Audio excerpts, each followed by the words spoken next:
বরাক দর্পণ studio. নমস্কার সুধী দর্শক মন্ডলী, নিউজ বরাক দর্পণ স্টুডিও থেকে সবাইকে আবারও শুভেচ্ছা। আবারও চলে আসছি নিউজ রুমে। আজ দেশ বিদেশের বেশ কয়েকটি গুরুত্বপূর্ণ ঘটনা আপনাদের কাছে পৌঁছে দিতে চাই। গতকাল সন্ধ্যা 6:52 রাজধানী দিল্লির লাল কেল্লার কাছে গাড়িতে ভয়াবহ বিস্ফোরণের ঘটনায় 12 জনের মৃত্যু হয়েছে। আহত হয়েছেন অন্তত 20 জন, তার মধ্যে বেশ কয়েকজনের অবস্থা আশঙ্কাজনক। উত্তর ভারতে 2900 কেজি বিস্ফোরক সামগ্রী উদ্ধার হওয়ার পরেই দিল্লিতে পরিকল্পনা মাফিক এই বিস্ফোরণ সংঘটিত হয়েছে। নমস্কার, নিউজ বরাক দর্পণ স্টুডিও থেকে সবাইকে আবারও শুভেচ্ছা। আবারও চলে আসছি নিউজ রুমে। আজকের দেশ বিদেশের বেশ কয়েকটি গুরুত্বপূর্ণ খবর আপনাদের কাছে নিয়ে আসছি। দর্শকবৃন্দ অবশ্যই পাশে থাকবেন। গতকাল সন্ধ্যা 6:52 রাজধানী দিল্লির লাল কেল্লার কাছে গাড়িতে ভয়াবহ বিস্ফোরণের ঘটনায় 12 জনের মৃত্যু হয়েছে। আহত হয়েছেন অন্তত 20 জন, তার মধ্যে বেশ কয়েকজনের অবস্থা আশঙ্কাজনক।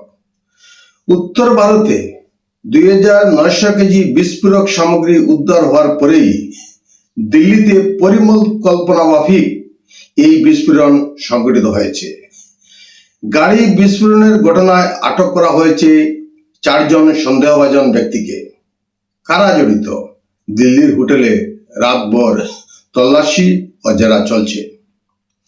ভারতের প্রধানমন্ত্রী নরেন্দ্র মোদী আজ থেকে 2 দিন ভুটানে নানা কর্মসূচিতে যোগ দেওয়ার কথা রয়েছে।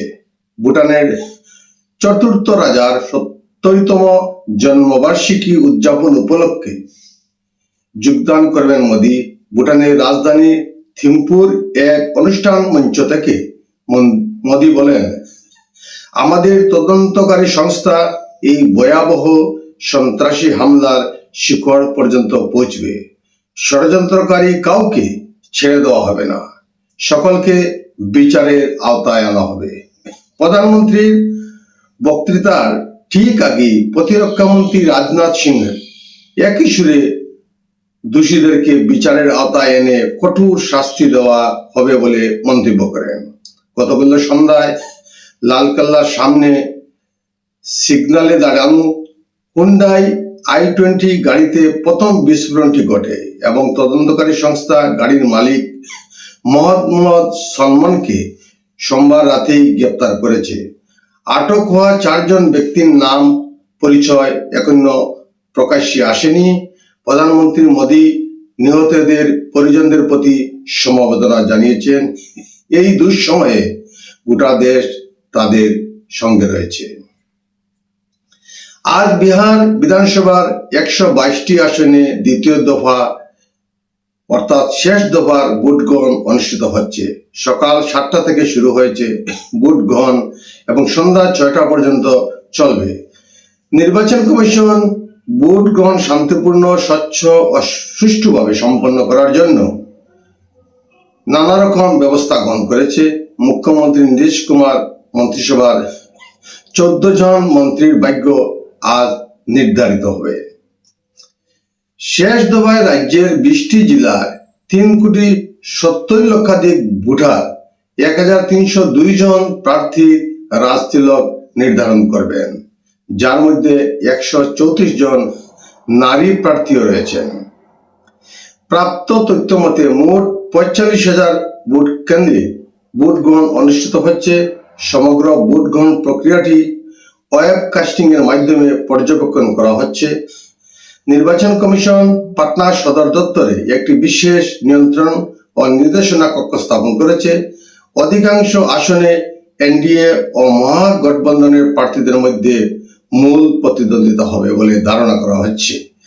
বিকাল 6টার পরে নির্বাচন কমিশনের তথ্যমাফিক ভোটদানের হার কতটুকু জানা যাবে। আগামী 14ই নভেম্বর ভোট গণনা সম্পন্ন হবে। ইসলামাবাদে আদালতের বাইরে বিস্ফোরণ, বিকট শব্দে কেঁপে উঠে গোটা এলাকা। স্থানীয় সংবাদ মাধ্যম ডন জানিয়েছে, এই বিস্ফোরণের ঘটনায় অন্তত 12 জনের মৃত্যু ঘটেছে, আহত আরো অনেক, তাদের মধ্যে কয়েকজনের অবস্থা আশঙ্কাজনক।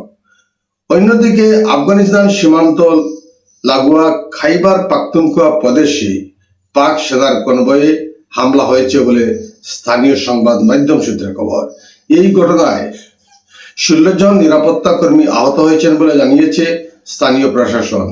হামলার নেপথ্যে কাদের হাত তা এখনো স্পষ্ট হয়নি।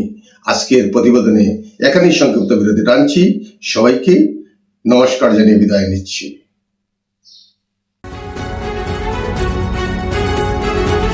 न्यूज़ बोरा दर्पण स्टूडियो।